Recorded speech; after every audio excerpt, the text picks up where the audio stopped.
નમસ્કાર મિત્રો, આજના વિડીયોમાં આપણે તલાટી કમ મંત્રી માટે મોસ્ટ આઈએમપી પેપર સોલ્યુશન જોવાના છીએ. તેથી આ વિડીયો ખાસ મિત્રો પૂરેપૂરો અંત સુધી જોતા રહેજો અને સાથે સાથે આ વિડીયોને લાઇક કરી તમારા દરેક મિત્રો સાથે વોટ્સએપ ફેસબુક પર શેર કરી દેજો અને આપણી આ યુટ્યુબ ચેનલને અત્યારે જ સબસ્ક્રાઇબ કરી બાજુમાં આવતા બેલ આઇકોન પર ક્લિક કરી ઓલ નોટિફિકેશન ઓન કરી દેવાની છે. તો ચાલો જોઈએ પેપર સોલ્યુશન. સૌથી પહેલાં તલાટી કમ મંત્રી માટેનું પેપર સોલ્યુશન જોઈએ. એમાં સૌથી પહેલો પ્રશ્ન હતો કે વાઇલ ધ પાર્ટી ખાલી જગ્યા ધ લાઇટ્સ વેન્ટ આઉટ. તો વાઇલ આપેલું છે એટલે તમારે ચાલુ કાળ આવે છે, પરંતુ અહીંયા પાર્ટી ખુદ સેલિબ્રેટ ન કરી શકાય એટલે પેસિવ વોઇસ આવશે.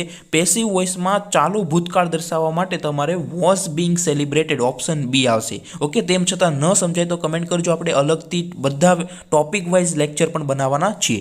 ઓકે, પ્રશ્ન નંબર 2, મારા ઘરે તમે જ આવો વાક્યમાં જ એ શું દર્શાવે છે? તો આપણને બધાને ખબર છે જ એ નિપાત દર્શાવે છે. Option D.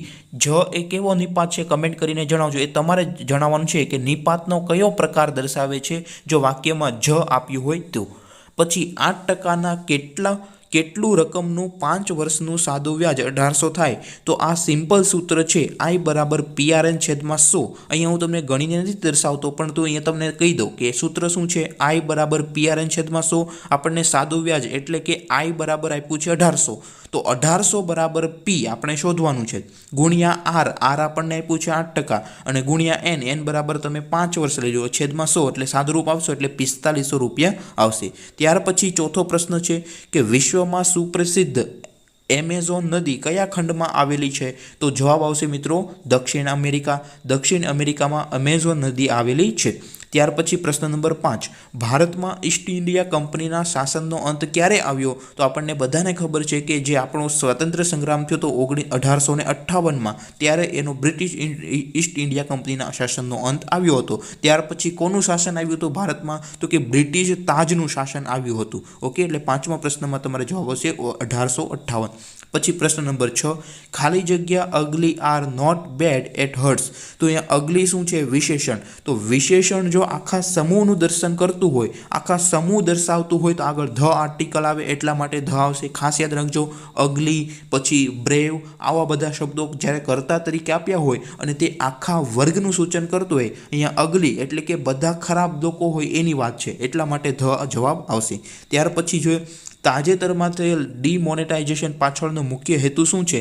તો અહીંયા આપણને બધાને ખ્યાલ છે, અહીં દર્શાવેલ ત્રણેય એટલે કે કાળા નાણાંને નાથવા, આતંકવાદ સામે લડત અને નકલી નોટોના કારોબારને ખતમ કરવા. ત્યાર પછી પ્રશ્ન નંબર 8, ધ પોલીસ આર ખાલી જગ્યા with enforcement of law and order. તો જવાબ આવશે ઓપ્શન સી, ઇન્સ્ટ્રુટેડ. ઓકે, પછી 9મો પ્રશ્ન જોઈએ, સમુદ્રની સપાટીથી લગભગ દર 100 મીટરની ઊંચાઈએ સરેરાશ આશરે ખાલી જગ્યા મિલીબાર જેટલું હવાનું દબાણ ઘટે છે. તો કેટલું દબાણ ઘટે છે? તો કે 1 મિલીબાર જેટલું દબાણ ઘટે છે. પ્રશ્નોના જવાબ યાદ રાખતા જજો. પ્રશ્ન નંબર 10 જોઈએ, સુવર્ણ ચતુર્ભુજ એટલે કે ગોલ્ડન ક્વોડ્રિલેટર રાષ્ટ્રીય ધોરીમાર્ગ મુંબઈ, દિલ્હી, કલકત્તા અને ખાલી જગ્યા શહેરને જોડે છે. તો જવાબ આવશે મિત્રો ચેન્નઈ. આ 4 સ્થળોને શહેરોને જોડે છે. પ્રશ્ન નંબર 11, ખાલી જગ્યા hard he work he was a failure in everything.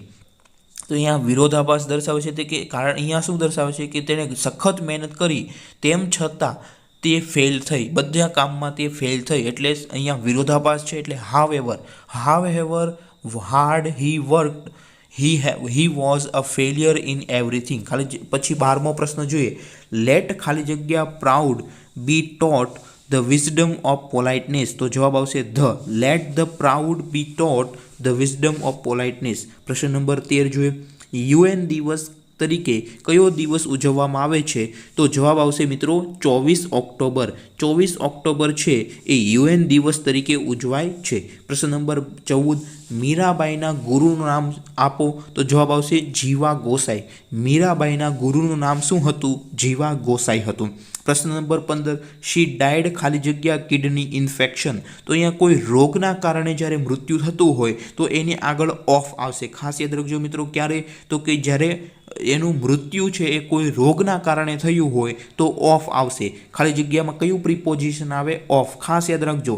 તમારે ખાલી જગ્યા પછી કોઈ રોગનું નામ હોય, જેમ કે કેન્સર આપ્યું હોય તો પણ તમારે ખાલી જગ્યામાં ઓફ આવશે. She died of cancer, she died of kidney infection, she died of, પછી આવશે તમારે ડાયાબિટીસને કારણે મૃત્યુ થયું હોય તો એમાં તમારે ખાલી જગ્યામાં ઓફ મૂકી દેવાનું થશે.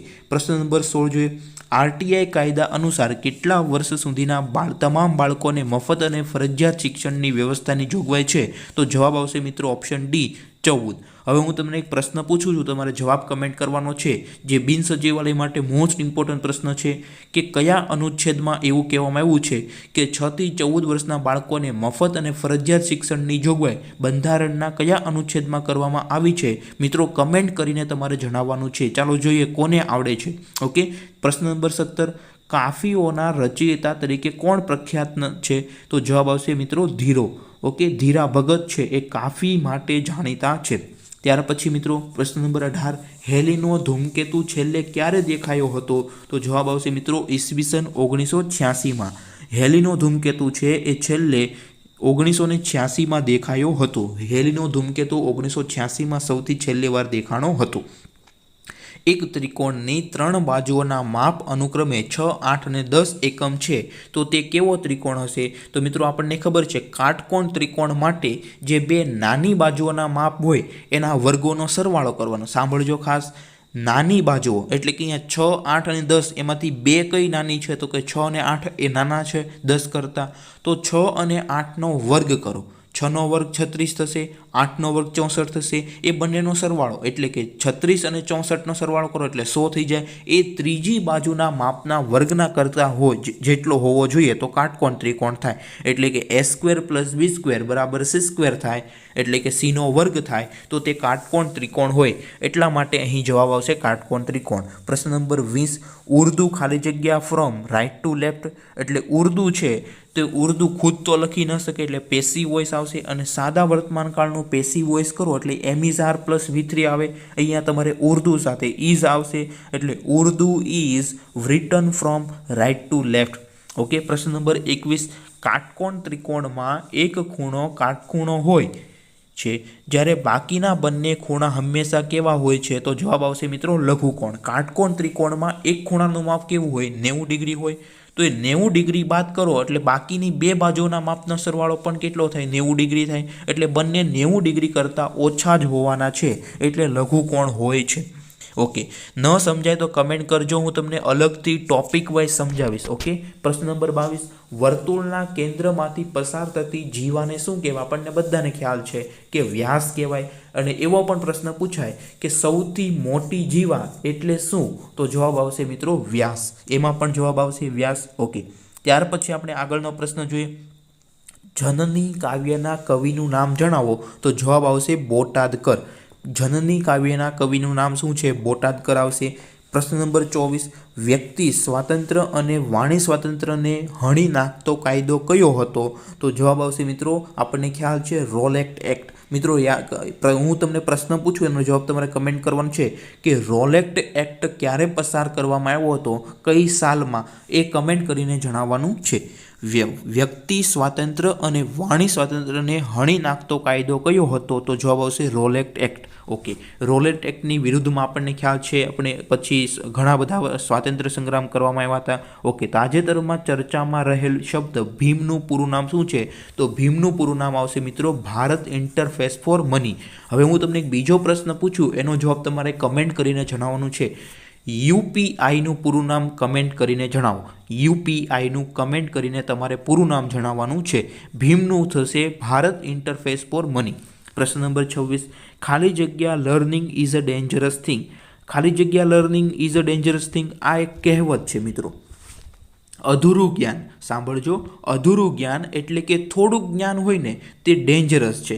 તમને સાવ ન આવડતું હોય તો પણ સારું, અને બધું આવડતું હોય તો પણ સારું, પરંતુ અધૂરું જ્ઞાન છે ને એ ડેન્જરસ છે. તો અધૂરું જ્ઞાન માટે અ લિટલ આવે. લિટલ એટલે શું થાય? સાવ નહિવત, એટલે એ તો આવે નહીં. અહીંયા અ લિટલ આવશે. A little learning is a dangerous thing. પછી પ્રશ્ન નંબર 27. 3 અસામરિક બિંદુઓ દ્વારા નિશ્ચિત થતા રેખાખંડોના યોગગણને ખાલી જગ્યા કહેવાય છે.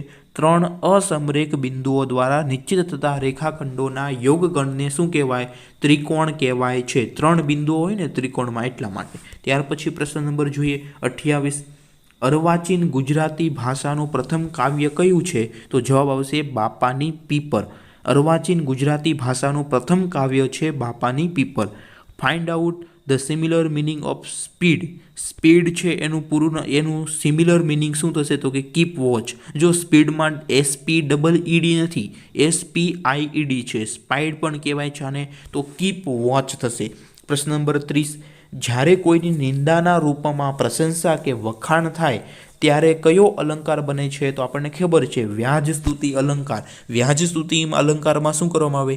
કોઈની નિંદા કરવામાં આવે, પરંતુ એવી આપણે સાંભળીએ ને તો એવું લાગે કે આના વખાણ કર્યા છે, પરંતુ એનો અર્થ કાઢો ને તો એની નિંદા કરી હોય. એટલે કે જ્યારે કોઈની નિંદાના રૂપમાં પ્રશંસા કે વખાણ થઈ હોય, જેમ કે આ તો એટલો બહાદુર છે કે પાપડ પણ ભાંગી નાખે, તો એ છે એ વ્યાજ સ્તુતિનું અલંકારનું ઉદાહરણ છે. પ્રશ્ન number 31.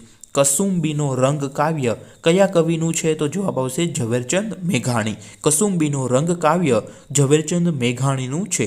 History of the freedom movement in India ગ્રંથ શ્રેણીના લેખક કોણ છે? તો જવાબ આવશે મિત્રો Pattabhi Sitaramayya. History of the freedom movement in India Pattabhi સીતારામૈયાએ લખેલું છે.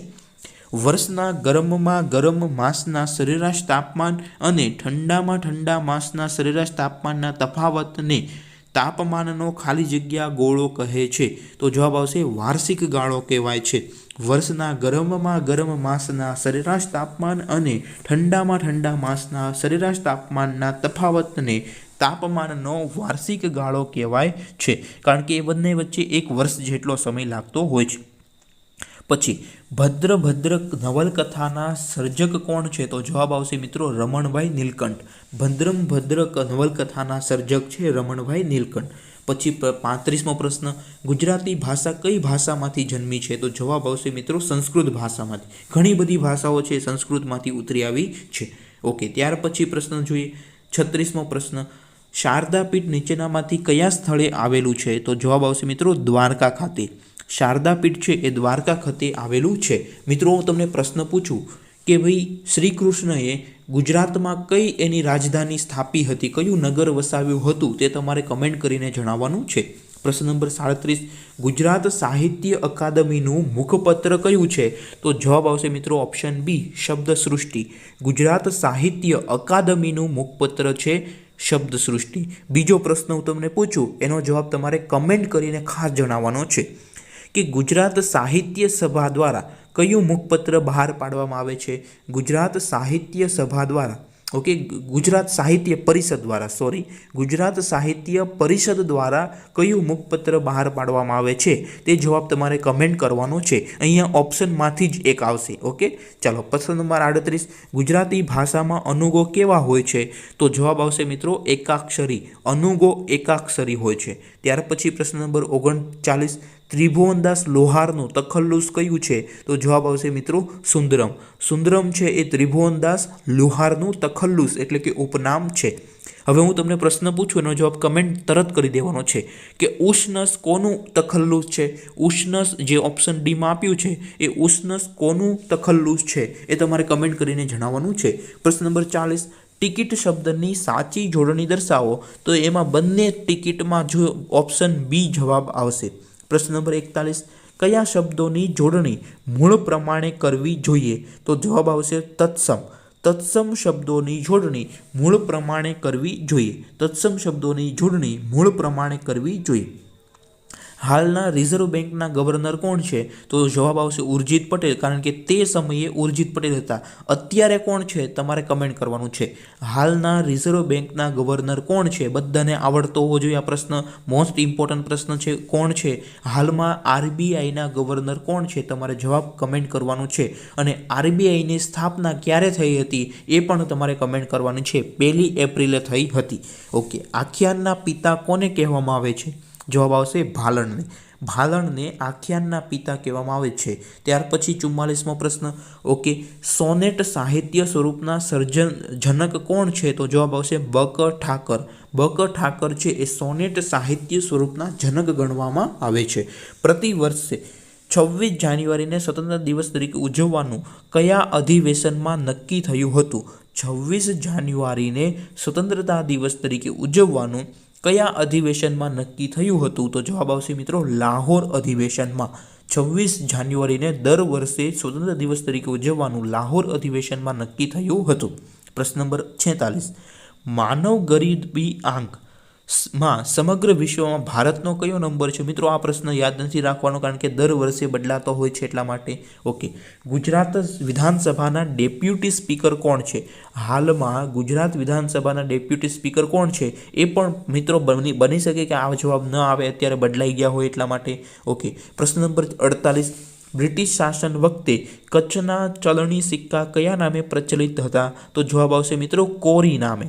યાદ રાખજો, આઈએમપી પ્રશ્ન છે, બહુ ઓછા લોકો જાણતા હોય છે કે બ્રિટિશ શાસન વખતે કચ્છના જે ચલણી સિક્કા હતા તે કોરી નામે પ્રચલિત હતા. પ્રશ્ન નંબર 49, કોના રસમાંથી ટર્પેન્ટાઇન બને છે? તો જવાબ આવશે મિત્રો ચીડના રસમાંથી ટર્પેન્ટાઇન બને છે. 50મો પ્રશ્ન, કઈ ગોળમેજી પરિષદમાં ગાંધીજીએ હાજરી આપી હતી? તો જવાબ આવશે મિત્રો બીજી ગોળમેજી પરિષદ. બીજી ગોળમેજી પરિષદમાં ગાંધીજીએ હાજરી આપી હતી. જ્યારે ગાંધીજી બીજી ગોળમેજી પરિષદમાં ભાગ લેવા ગયા હતા ત્યારે કયા કવિએ જે તમે જેલો કટોરો ઝેરનો પી જજો બાપુ આવું કહ્યું હતું તે કવિના નામ તમારે જણાવવાનું છે. પ્રશ્ન નંબર 51, સર્વોચ્ચ ન્યાયાલયના તાજેતરના ચુકાદા મુજબ બીસીસીઆઈના નવા પદાધિકારીઓની નિમણૂક કરવાની જવાબદારીઓ કોને સોંપવામાં આવી છે? તો જવાબ આવશે મિત્રો ફાતી એસ નરીમાન તથા ગોપાલ સુબ્રમણ્યમને સોંપવામાં આવી છે. જે સંખ્યાના માત્ર 2 જ અવયવો હોય તેવી સંખ્યાને ખાલી જગ્યા કહે છે? તો જવાબ આવશે મિત્રો અવિભાજ્ય સંખ્યા. જે સંખ્યાના માત્ર 2 જ અવયવો હોય તેવી સંખ્યાને અવિભાજ્ય સંખ્યા કહેવાય છે. ગરબીઓના ગાયક કોણ છે? તો જવાબ આવશે મિત્રો દયારામ. ગરબીઓના ગાયક તરીકે કોણ ઓળખાય છે? તો દયારામ ઓળખાય છે. પ્રશ્ન નંબર 54, કયા સમાસમાં પ્રથમ પદ સંખ્યાવાચક વિશેષણ હોય છે? આપણને બધાને આવડતું હોય કે દ્વિગુ સમાસ. દ્વિગુ સમાસમાં પ્રથમ પદ છે એ સંખ્યાવાચક વિશેષણ હોય છે. ત્યાર પછી આગળ જોઈએ 55મો પ્રશ્ન, તો અપોઝાઇટ મિનિંગ આપણે જોવાનું છે. કર્સ્ડ એટલે શ્રાપ થાય. ઓકે, કર્સ્ડ એટલે શું થાય? શ્રાપ થાય. તો એનું વિરુદ્ધાર્થી શબ્દ શું થાય? તો કે શ્રાપનું વિરુદ્ધાર્થી શબ્દ થાય આશીર્વાદ થાય. તો એનો જવાબ આવશે બ્લેસ્ડ, ઓપ્શન ડી. પ્રશ્ન નંબર 56, સંધ્યા માટે જયેશ પુસ્તક લાવ્યો છે. આ વાક્યમાં માટે શબ્દનો વ્યાકરણિક મોભો દર્શાવો. તો માટે શબ્દ શું છે? તો સંયોજક છે. સંધ્યા માટે જયેશ પુસ્તક લાવ્યો છે, આ સંયોજક છે. શું કામ? તો કે સંધ્યા અને જયેશ પુસ્તક લાવ્યો આ બંને વચ્ચેનો સંબંધ દર્શાવે છે. નરસિંહ મહેતાને કયો છંદ પ્રિય હતો? આપણને બધાને આવડે ઝૂલણા છંદ. મિત્રો પ્રશ્નનો જવાબ હું તમને એક પ્રશ્ન પૂછું એનો જવાબ તમારે કમેન્ટ કરવાનો છે કે નરસિંહ મહેતાનો જન્મ કયા થયો હતો, કયા જિલ્લામાં અને કયા તાલુકામાં થયો હતો એ તમારે કમેન્ટ કરીને જણાવવાનું છે. તો નરસિંહ મહેતાને ઝૂલણા છંદ પ્રિય હતો. પછી એપીકલ્ચર કયા પ્રકારનો ઉદ્યોગ છે? તો જવાબ આવશે મિત્રો મધમાખી ઉછેરવાનો ઉદ્યોગ. મધમાખી ઉછેરવાનો ઉદ્યોગ એટલે એપીકલ્ચર. રાષ્ટ્રીય ગ્રાહક અધિકાર દિવસ કઈ તારીખે ઉજવાય છે? જવાબ આવશે 24 ડિસેમ્બર. 24 ડિસેમ્બરના રોજ રાષ્ટ્રીય ગ્રાહક અધિકાર દિવસ ઉજવાય છે. ગુજરાતમાં એકમાત્ર બેકવોટર ધરાવતું બંદર કયું છે? તો જવાબ આવશે પોરબંદર. પોરબંદર એ એકમાત્ર એવું બંદર છે કે જે બેકવોટર ધરાવતું હોય. ત્યાર પછી પ્રશ્ન નંબર 61, ચતુષ્કોણના સામસામેના શિરોબિંદુઓને જોડતા રેખાખંડને શું કહેવાય? આપણને બધાને ખબર છે કે વિકર્ણ કહેવાય. ચતુષ્કોણના સામસામેના શિરોબિંદુઓને જોડતા રેખાખંડને વિકર્ણ કહેવાય છે. પ્રશ્ન નંબર 62, જીવ ઉડી જવો રૂઢિપ્રયોગનો અર્થ આપો. તો જવાબ આવશે ગભરાઈ જવું. જીવ ઉડી જવો એટલે ગભરાઈ જવું થશે. પ્રશ્ન નંબર 63, સુખ દુઃખ સામાસિક શબ્દમાં કયો સમાસ રહેલો છે? તો સુખ દુઃખમાં દ્વંદ્વ સમાસ છે કારણ કે સુખ અને દુઃખ અનેથી વિગ્રહ થાય છે એટલે જવાબ આવશે દ્વંદ્વ સમાસ. અસત્યો માહેથી પ્રભુ પરમ સત્ય તું લઈ જા આ કાવ્ય પંક્તિમાં કયો છંદ છે? તો જવાબ આવશે મિત્રો શિખરણી છંદ. અહીંયા આપણને આવડતું હોવું જોઈએ કે છંદનું બંધારણ, એટલા માટે આપણને આ ઇઝી પ્રશ્ન છે. ઓકે, જો તમને છંદ વ્યવસ્થિત કર્યું હોય તો તમારો માર્ક જશે નહીં. પ્રશ્ન number 65, will she tell me everything? તો એનું પેસિવ વોઇસ કરવાનું છે. તો will she tell me everything, તો એનું પેસિવ વોઇસ કરશો તો shall I be told everything by her થશે. ઓકે. પ્રશ્ન નંબર 66, જલારામ જ્યોત સામયિકના સંપાદકનું નામ જણાવો. તો જવાબ આવશે સતીશ ડણાંક. ઓકે, જલારામ જ્યોત સામયિકનું સંપાદનનું નામ સતીશ ડણાંક છે. કયા ગવર્નરે મધ્ય ભારતમાં પિંડારાઓના ત્રાસથી પ્રજાને મુક્ત કરાવી ઉમદા કાર્ય કર્યું હતું? તો જવાબ આવશે મિત્રો વોરન હેસ્ટિંગ્સ. પ્રશ્ન નંબર 68, એક વર્તુળ આકાર મેદાનની ત્રિજ્યા 70 મીટર છે. ઋષિને આ મેદાનની ફરતે એક ચક્કર પૂરું કરવા કેટલા મીટર અંતર કાપવું પડે? તો જવાબ આવશે મિત્રો તમારે એક સિમ્પલ યાદ રાખવાનું કે વર્તુળની પરિમિતિ બરાબર 2πr થાય. તો પાઈની કિંમત આપણને 22 સપ્તમાંશ આપેલી છે અને આર પણ આપ્યું છે 70. તો 2πrમાં કિંમત મૂકશો એટલે તમારો જવાબ આવશે 440 મીટર. ત્યાર પછી ગોવાળની વાર્તાના લેખકનું નામ જણાવો. તો જવાબ આવશે મલયાનિલ. ગોવાળની વાર્તાના લેખકનું નામ આવશે મલયાનિલ. કલાપીનું પૂરું નામ આપણને બધાને આવડતું હોવું જોઈએ, સુરસિંહ તખ્તસિંહજી ગોહિલ. ઓકે, આખું નામ અહીંયા તમને એ પણ પૂછાઈ શકે કે એમના પિતાનું નામ શું છે, તો આખું યાદ રાખો. કલાપીનું પૂરું નામ થશે સુરસિંહજી તખ્તસિંહજી ગોહિલ. સુરસિંહજી તખ્તસિંહજી ગોહિલ યાદ રાખવાનું થશે. ઓકે. પ્રશ્ન નંબર 71, ખાલી જગ્યા you swear to serve him faithfully he will employ you. તો જવાબ આવશે since you swear to serve him faithfully he will employ you. Jnanpith award મેળવનાર પ્રથમ મહિલા સાહિત્યકાર કોણ છે? તો જવાબ આવશે આશાપૂર્ણા દેવી. આશાપૂર્ણા દેવી છે એ સૌપ્રથમ મહિલા છે કે જેમને જ્ઞાનપીઠ એવોર્ડ મળ્યો હોય. હવે એવો પ્રશ્ન પૂછે કે સૌપ્રથમ જ્ઞાનપીઠ એવોર્ડ મેળવનાર ગુજરાતી કોણ છે? તો કમેન્ટ કરીને તમારે જણાવવાનું છે. ઓકે. એ બી રેખાને સાદી ભાષામાં શું કહેવાય છે? અહીંયા જે ઉપર રેખા છે એને કિરણ વંચાય. ઓકે, એક બાજુ એરો છે એટલે એને કિરણ કહેવાય. જો ખાલી ઉપર લીટી દોરેલી હોય તો રેખાંકન કહેવાય. ઓકે, અને રેખા એટલે બંને બાજુ તીર દર્શાવ્યું હોય તો એને ઓપ્શન બી આવે. પરંતુ અહીંયા એક જ દિશામાં તીર દર્શાવ્યું છે એને કહેવાય કિરણ એ બી. પછી પ્રશ્ન નંબર 74, √13 એટલે કે વર્ગમૂળમાં 13 એ કેવી સંખ્યા છે? તો અસમય સંખ્યા છે, કારણ કે તેનું વર્ગમૂળ ન નીકળી શકે. તો જેનું વર્ગમૂળમાં અવિભાજ્ય સંખ્યા હોય ને એવી સંખ્યા વર્ગમૂળમાં અવિભાજ્ય સંખ્યા હોય એટલે એને અસમય સંખ્યા કહેવાશે. યાદ રહી ગયું.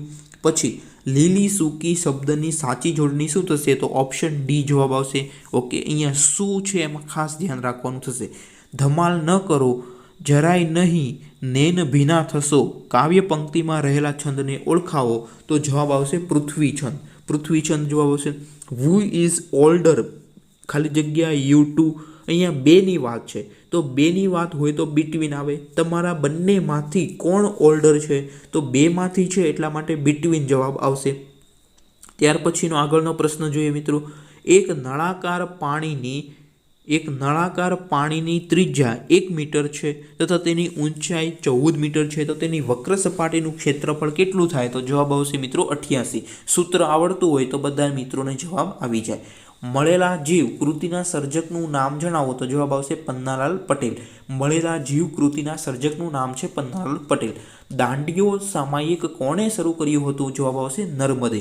પછી ગુજરાતી ભાષામાં કેટલા વચનો પ્રયોજાય છે? તો જવાબ આવશે 2 વચનો પ્રયોજાય છે. તારીખ 31/12/2016ની સ્થિતિ અરુણાચલ પ્રદેશના મુખ્યમંત્રી કોણ હતા? અત્યારે મિત્રો બદલાઈ ગયા હોય એટલે તમારે યાદ રાખવાનું છે અત્યારના મુખ્યમંત્રીઓ. ઓકે. થાંભલો રોપવો રૂઢિપ્રયોગનો અર્થ જણાવો. તો જવાબ આવશે મક્કમ નિર્ધાર કરવો. થાંભલો રોપવો એટલે મક્કમ નિર્ધાર કરવો થશે. ભારતમાં અંગ્રેજી ઢબની પોલીસ વ્યવસ્થા શરૂ કરનાર કોણ હતું? તો જવાબ આવશે કોર્નવોલિસ. કોર્નવોલિસ જવાબ આવશે. અંગ્રેજી ઢબની પોલીસ વ્યવસ્થા શરૂ કરાવનાર કોણ છે? તો લોર્ડ કોર્નવોલિસ આવશે. 6 અક્ષરનું નામ કાવ્ય સંગ્રહના રચયિતાનું નામ જણાવો. તો 6 અક્ષરનું નામ આ કાવ્ય સંગ્રહ કોણે લખ્યો હતો? રમેશ પારેખે. તો 6 અક્ષરનું નામ એ રમેશ પારેખે લખ્યું હતું. 18, 30 અને 42 સંખ્યાઓનો ગુસા અને લસાઅનો તફાવત જણાવો. તો બધાને આવડતું હોય 624 આવશે. અત્યારે હું ગણતરી નથી કરતો, બાકી તમને કોઈ ક્વેરી હોય તો કમેન્ટ કરશો તો હું તમને અલગથી વિડીયો બનાવી આપીશ. ઓકે. આમિર ખાન અભિનેતા તાજેતરમાં રિલીઝ થયેલ ફિલ્મ દંગલ કોના જીવન ઉપર આધારિત છે? તો જવાબ આવશે મહાવીરસિંહ ફોગટ. મહાવીરસિંહ ફોગટ પર આધારિત છે. a+b² નું વિસ્તરણ શું થાય? તો a² + 2ab + b². Option D જવાબ આવશે. સૌથી નાનામાં નાની પ્રાકૃતિક સંખ્યા કઈ છે? તો આપણને ખબર છે પ્રાકૃતિક સંખ્યા 1 થી શરૂ થાય એટલે જવાબ આવશે 1. હવે સક્સેસનો સાચો સ્પેલિંગ, તો આ તો મિત્રો આપણને યાદ જ રાખવું પડે. આપણને પ્રેક્ટિસ કરેલી હોય તો આપણે યાદ રહી જાય. તો સક્સેસમાં CC આવશે ને SS આવશે. એ એટલું યાદ રાખવાનું. SUCCE CC અને SS આટલું યાદ રાખશો એટલે તમારો માર્ક વેસ્ટ જશે, એની તમને માર્ક મળી જશે. કયો ધારો ભારતમાં બ્રિટિશ શાસનનો આધાર સ્તંભ ગણાય છે? તો જવાબ આવશે પીટનો ધારો. પીટનો ધારો ભારતમાં બ્રિટિશ શાસનનો આધાર સ્તંભ ગણાય છે. વર્તુળ પરના તમામ બિંદુઓ હંમેશા વર્તુળના કેન્દ્રથી ખાલી જગ્યા જેટલા અંતરે આવેલા હોય છે. તો સમાન અંતર. કેટલા અંતરે? ત્રિજ્યા જેટલા અંતરે. ઓકે. વર્તુળ પરના તમામ બિંદુઓ એટલે શું થાય? વર્તુળ પરનું બિંદુ અને વર્તુળનું કેન્દ્ર વચ્ચેના અંતરને શું કહેવાય? વર્તુળની ત્રિજ્યા કહેવાય ને. એટલા અંતરે આવેલું હોય છે. ખાલી જગ્યા a person eats and drinks is important. તો જવાબ આવશે option C what a person eats and drinks is important. કોઈ પણ માન્ય રાજકીય પક્ષનું નામ અને પ્રતીક સ્થગિત કરવાની સત્તા કોને છે? તો ચૂંટણી આયોગને છે. મિત્રો, ચૂંટણી આયોગની જોગવાઈ બંધારણના કયા અનુચ્છેદમાં છે તે તમારે કમેન્ટ કરીને જણાવવાનું છે. કેન્દ્રીય ચૂંટણી પંચની જોગવાઈ બંધારણના કયા અનુચ્છેદમાં કરવામાં આવી છે? જવાબ તમારે કમેન્ટ કરી જણાવવાનું છે. ગુજરાતીમાં આધુનિકતાના પુરસ્કર્તા તરીકે કોને ઓળખવામાં આવે છે? જવાબ આવશે મિત્રો સુરેશ જોશીને. ગુજરાતીમાં આધુનિકતાના પુરસ્કર્તા તરીકે સુરેશ જોશીને ઓળખવામાં આવે છે. ક્ષેત્રફળની દ્રષ્ટિએ ભારત વિશ્વમાં કયા ક્રમે છે? જવાબ આવશે મિત્રો 7મા ક્રમે. ક્ષેત્રફળની દ્રષ્ટિએ ભારત વિશ્વમાં 7મા ક્રમે છે. લોકસભા અધ્યક્ષને હોદ્દા પરથી કઈ રીતે દૂર કરી શકાય? તો જવાબ આવશે મિત્રો સાદી બહુમતીથી. લોકસભાના અધ્યક્ષને હોદ્દા પરથી સાદી બહુમતીથી દૂર કરી શકાય છે. પ્રશ્ન નંબર 98, તો કે ઉમાશંકર જોશીને જ્ઞાનપીઠ એવોર્ડ કયા સંગ્રહ માટે એનાયત કરવામાં આવ્યો હતો? તો જવાબ આવશે મિત્રો નિશિત.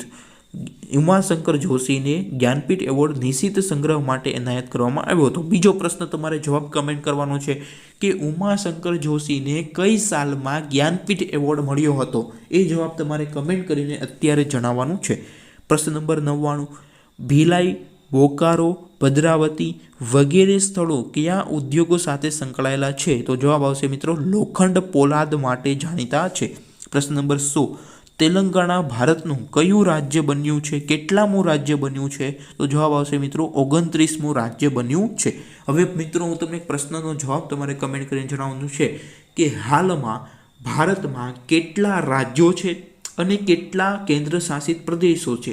આનો જવાબ તમારે કમેન્ટ કરીને જણાવવાનો છે. હાલમાં ભારતમાં કેટલા રાજ્યો છે અને કેટલા કેન્દ્ર શાસિત પ્રદેશો છે તેનો જવાબ તમારે કમેન્ટ કરીને જણાવવાનું છે. ચાલો તો મિત્રો આ હતું આજનું પેપર સોલ્યુશન. મળીએ આપણે નવા વિડીયોમાં. દરરોજ એક પેપર સોલ્યુશન આપણી યુટ્યુબ ચેનલમાં મૂકવામાં આવશે, એટલે આપણી યુટ્યુબ ચેનલને અત્યારે સબસ્ક્રાઇબ કરી લેજો, બાજુમાં આવતા બેલ આઇકોન પર ક્લિક કરી લેજો અને ઓલ નોટિફિકેશન ઓન કરી દેજો. અને આ વિડીયો પસંદ આવ્યો હોય તો તમારો પ્રતિભાવ છે એ કમેન્ટ કરી જણાવજો. વિડીયો શેર કરી દેજો, લાઇક કરી દેજો. મળીએ આપણે નવા વિડીયોમાં. Thank you for watching this video. જય હિન્દ.